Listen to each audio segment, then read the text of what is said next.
Hello guys, welcome back. तो guys, एक बार फिर आप सभी का स्वागत है हमारे चैनल पर। तो गाइस, आज मैं आपको बताने वाला हूं कि आप लोग अपना स्कॉलरशिप फॉर्म किस तरीके से फिलअप कर सकते हैं, वो भी ऑनलाइन।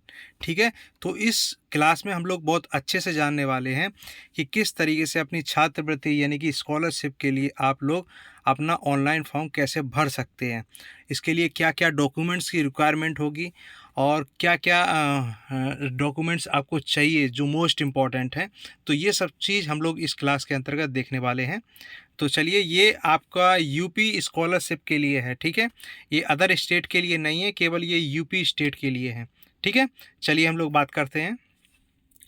जैसा कि इसमें थोड़ा कुछ जानकारी कर लेते हैं। यूपी छात्रवृत्ति प्री मैट्रिक कक्षा 9 व 10 के लिए ऑनलाइन फॉर्म किस तरीके से फिलअप करना है, ये हम देखेंगे। साथ ही साथ में ग्रेजुएशन वाले बंदे कैसे अप्लाई कर सकते हैं व पोस्ट ग्रेजुएशन वाले बंदे किस तरीके से अप्लाई कर सकते हैं, उनको क्या क्या डॉक्यूमेंट्स की आवश्यकता होगी, वो सब कुछ हम लोग आज इस क्लास में देखने वाले हैं। तो जैसा इसमें दिया हुआ है आर्टिकल में, ऑनलाइन पंजीकरण की प्रक्रिया प्रारंभ तिथि से अंतिम तिथि तक चलेगी। उत्तर प्रदेश पोस्ट मैट्रिक छात्रवृत्ति कक्षा 11 और 12 के छात्र, साथ ही साथ में डिग्री के BA, BCom, BSc, BEd, BBA, LLB, BTech, BCA, BA, LLB आदि। इसके अलावा पोस्ट ग्रेजुएट के जो बंदे हैं, MA, MCom, MSc, MEd, MTech, MA, LLM आदि, या डिप्लोमा वाले हैं, पॉलिटेक्निक डिप्लोमा हो गया, कंप्यूटर डिप्लोमा हो गया, मेडिकल डिप्लोमा हो गया, सर्टिफिकेट कोर्स हो गए, आईटीआई के हो गए, या और अन्य जो आदि लोग हैं जो वर्तमान में इन पाठ्यक्रमों में पंजीकृत हैं, वे उत्तर प्रदेश छात्रवृत्ति के लिए पात्र होंगे। ठीक है। ये सभी लोग ऑनलाइन आपका स्कॉलरशिप फॉर्म फिलअप कर सकते हैं। वहीं अगर हम लोग बात करें, इसके अलावा ऑनलाइन आवेदन कर सकते हैं और उत्तर प्रदेश दसमोत्तर छात्रवृत्ति 2023 के बारे में पंजीकृत के लिए क्या क्या डॉक्यूमेंट्स चाहिए, क्या अधिसूचना जारी की गई है, वो हम लोग नीचे देखने वाले हैं। तो जैसे अगर हम लोग बात कर लें ऑनलाइन रजिस्ट्रेशन की डेट्स की, तो आपके मैं बता दूं, आपके ऑनलाइन रजिस्ट्रेशन इस समय चालू हो चुके हैं। ठीक है। और वहीं अगर हम लोग बात करें कि लास्ट डेट क्या है, तो अभी तक लास्ट डेट अभी तक क्लियर नहीं हुई है और ना ही अभी डिक्लेयर की गई है। लास्ट डेट की भी नहीं की गई है और ना ही जो आपका हार्ड कॉपी जो सबमिट किया जाएगा उसकी भी कोई लास्ट डेट अभी तक डिक्लेयर नहीं की गई है। और अगर बात करें करेक्शन लास्ट डेट, तो अभी भी उसकी भी डिक्लेयर नहीं की गई है। तो कुल मिलाकर आप अभी आराम से ऑनलाइन रजिस्ट्रेशन कर सकते हैं, हड़बड़ाने की ज़रूरत नहीं है। सारे डॉक्यूमेंट्स अच्छे से कलेक्ट करने के बाद में अपने डॉक्यूमेंट्स और अपने डिटेल्स अपलोड करें, जिससे आपका स्कॉलरशिप 100% पास हो जाए। ठीक है। अगर हम लोग बात करें कोई रजिस्ट्रेशन फ़ीस की, तो रजिस्ट्रेशन फ़ीस किसी भी तरीके की यहाँ पे चार्ज नहीं की गई है। चाहे आप जनरल से हों, चाहे ओबीसी से हों, या ईडब्ल्यूएस से हों, या फिर आप एससी एसटी से हों या पीएस से हों, किसी भी कैटेगरी के बंदे हों आप, आपको किसी भी तरीके का कोई भी रजिस्ट्रेशन शुल्क नहीं देना पड़ेगा। ठीक है। अब बात कर लें कि इसके लिए क्वालिफिकेशन क्या चाहिए। तो क्वालिफिकेशन की अगर हम लोग बात करें, तो यहाँ पर सबसे पहला एक पॉइंट पूछा दिया है, Uttar Pradesh enrolment with schools, college, institute या आर यूनिवर्सिटी। तो आप सबसे पहले आपका किसी भी स्कूल, कॉलेज या इंस्टीट्यूट या यूनिवर्सिटी में आपका एनरोलमेंट मतलब एडमिशन होना बहुत ज़रूरी है। ठीक है। बिना एडमिशन के आपको स्कॉलरशिप के लिए अप्लाई नहीं कर सकते हैं। दूसरी अगर हम लोग बात करें पोस्ट मैट्रिक यानी कि 11 वालों के लिए, जो 11th क्लास के बंदे हैं, उनके लिए आपका 10th एग्ज़ाम क्वालिफाई होना बहुत ज़रूरी है। वो डॉक्यूमेंट्स आपके 10th वाले लगेंगे, तभी आप 11th क्लास में स्कॉलरशिप के लिए अप्लाई कर पाएंगे। अगर हम लोग जैसे फॉर एग्ज़ाम्पल अगर हम लोग बात करें पोस्ट मैट्रिक 12 के लिए अगर हम लोग बात करें, तो उनको 11th क्लास पास आउट होना चाहिए, जिससे आप साथ ही साथ में उनका 12th में आपका एनरोलमेंट होना चाहिए, मतलब 12th क्लास में एडमिशन होना चाहिए और आपकी फर्स्ट ईयर क्वालिफाई होनी चाहिए। तो वो डॉक्यूमेंट्स आपके लगने वाले हैं।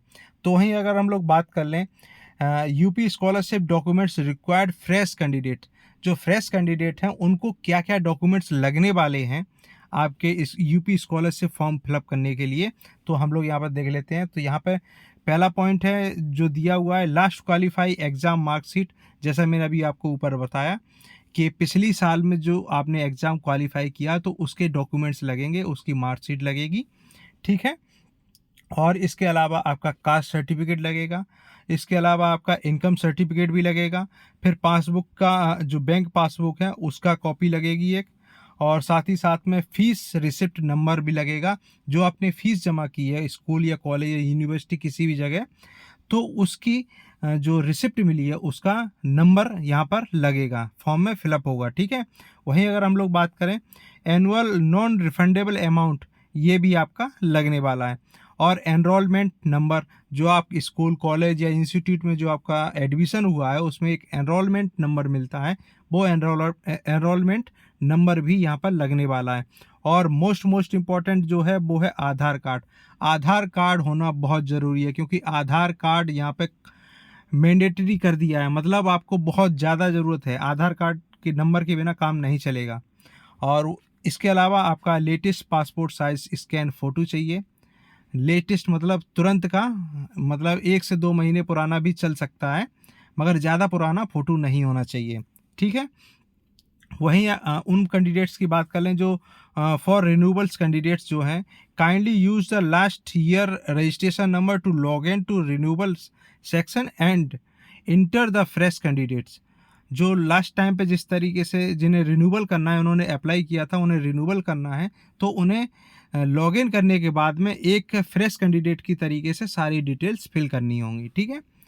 तो वहीं अगर हम लोग बात कर लें how to apply Uttar Pradesh UP scholarship 2023-24 online form, तो हम लोग उत्तर प्रदेश यूपी छात्रवृत्ति 2023-24 ऑनलाइन फॉर्म किस तरीके से आवेदन कर सकते हैं, तो इसका नए कैंडिडेट्स की अगर हम लोग बात करें तो जो भी नए उम्मीदवार हैं जिन्होंने इस वर्ष प्रवेश लिया है, उन्हें कक्षा 10 या 12वीं 2023-24 व अन्य दसमोत्तर पाठ्यक्रम ये जैसे कि यूजी, पीजी या डिप्लोमा सर्टिफिकेट कोर्स में होना चाहिए।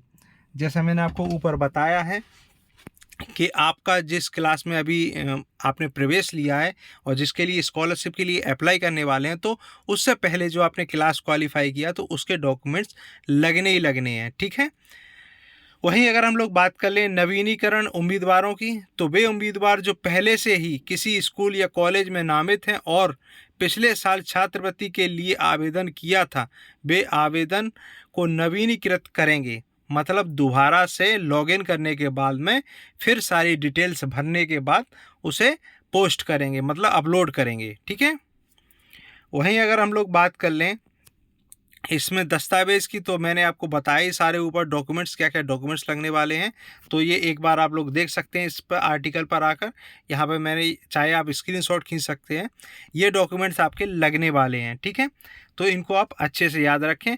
अब फिर जब आप फॉर्म फिलअप कर देंगे उसके बाद में आपको पूरा आवेदन होने के 3 दिन के भीतर अपना फॉर्म संबंधित स्कूल या कॉलेज में जमा करना बहुत ज़रूरी है, ठीक है। हार्ड कॉपी जो उसका प्रिंट आउट जो निकलेगा वो आप अपने स्कूल या कॉलेज में जमा कर देंगे। अधिक जानकारी के लिए आप इस आर्टिकल पर आ सकते हैं। और आधार कार्ड अनिवार्य किया गया है, ठीक है। अब बात करें कि रजिस्ट्रेशन किस तरीके से करेंगे, तो रजिस्ट्रेशन करने के लिए मैं आपको डिस्क्रिप्शन में लिंक दे रहा हूँ, ठीक है, जिसमें मैं उस क्लास में मैं आपको बताऊँगा स्टेप बाय स्टेप किस तरीके से आपको रजिस्ट्रेशन करना है, ठीक है, किस तरीके से अपना फॉर्म फिलअप करना है। तो यहाँ पर ये अप्लाई ऑनलाइन रजिस्ट्रेशन लिखा हुआ है, यहाँ पर क्लिक हियर पर जैसे क्लिक करेंगे आप इसकी ऑफिशियल वेबसाइट पर आ जाएंगे। इस तरीके से इसकी ऑफिशियल वेबसाइट पर आ जाएंगे यहाँ पर। तो यहाँ पर दिया हुआ है स्टूडेंट रजिस्ट्रेशन 2023-24, तो यहाँ पर दिया हुआ है अल्पसंख्यक पिछड़े वर्ग जैसे मुस्लिम, सिख, ईसाई, बौद्ध, सिख, जैन, पारसी छात्र छात्राओं के लिए अल्पसंख्यक कल्याण विभाग ने आवेदन करने के लिए ये यहाँ पर रजिस्ट्रेशन नंबर दिए हुए हैं। तो यहाँ पर किस तरीके से आप लोग फॉर्म फिलअप करने वाले हैं, तो मैं स्टेप बाय स्टेप आपको नेक्स्ट क्लास में बताऊंगा, उसका लिंक मैं आपको डिस्क्रिप्शन में प्रोवाइड कराऊंगा, क्योंकि अगर इसमें मैं अगर आपको बताता हूं तो क्लास बहुत बड़ी हो जाएगी, तो इसलिए मैं नीचे लिंक प्रोवाइड करा रहा हूं आपको, वहां पर आप लोग उस लिंक के थ्रू वहाँ पर क्लास मिल जाएगी आपको, जिससे आपको मैं स्टेप बाय स्टेप आपको उसमें बता रहा हूँ किस तरीके से आप लोग ऑनलाइन फॉर्म फिलअप कर रहे हैं, ठीक है। तो यहाँ पर ये ऑफिशियल वेबसाइट है, तो यहाँ पर आप लोग यहाँ से रजिस्ट्रेशन करेंगे। तो आई होप आप लोगों को क्लियर हो गया होगा, या इससे रिलेटेड किसी तरीके की और क्यूरी है तो आप कमेंट बॉक्स में कमेंट कर सकते हैं, या ईमेल के थ्रू भी मुझसे कांटेक्ट कर सकते हैं। ठीक है, तो इसके अलावा आप किसी जॉब की तैयारी कर रहे हैं या नई जो लेटेस्ट जॉब आई है, यहाँ पे नीचे लिंक दिए हुए हैं, इन लिंक पर आप लोग किसी भी जिस फील्ड में आप अपनी जॉब सर्च कर रहे हैं तो वहाँ पर उससे रिलेटेड आप जानकारी ले सकते हैं, और वहाँ से डायरेक्ट आप उस वेबसाइट की ऑफिशियल वेबसाइट पर जाकर आप लोग फॉर्म भी फिलअप कर सकते हैं। तो गाइस आई होप आप लोगों को क्लियर हो गया होगा। तो आज के लिए बस इतना ही, और इस फॉर्म को फिलअप करने के लिए डिस्क्रिप्शन में दिए हुए लिंक पर आप क्लिक करके नेक्स्ट क्लास में स्टेप बाय स्टेप आप लोग फॉर्म फिलअप करेंगे। ठीक है, किसी भी तरीके की कोई मिस्टेक नहीं होनी चाहिए। अगर मिस्टेक होती है तो आपका फॉर्म कैंसिल होने के चांस रहेंगे। अब जाने से पहले एक छोटी सी रिक्वेस्ट है मेरी, जो हमारे चैनल पर आज नए कैंडिडेट्स हैं वो कृपया हमारे चैनल को सब्सक्राइब करें, लाइक करें, अपने दोस्तों तक शेयर करें, और हमारे साथ इसी तरीके से बने रहें, जिससे मैं लगातार आपको आने वाली वैकेंसीज, आने वाली जॉब्स या कोई और नई अपडेट्स जो आपसे संबंधित हैं उनकी हमेशा यहाँ पे जानकारी मैं आपको प्रोवाइड कराता रहूँगा। और फॉर्म से रिलेटेड अगर किसी तरीके कोई मतलब कोई जानकारी चाहिए तो आप लोग कमेंट कर सकते हैं। आज के लिए बस नहीं, थैंक यू गाइस।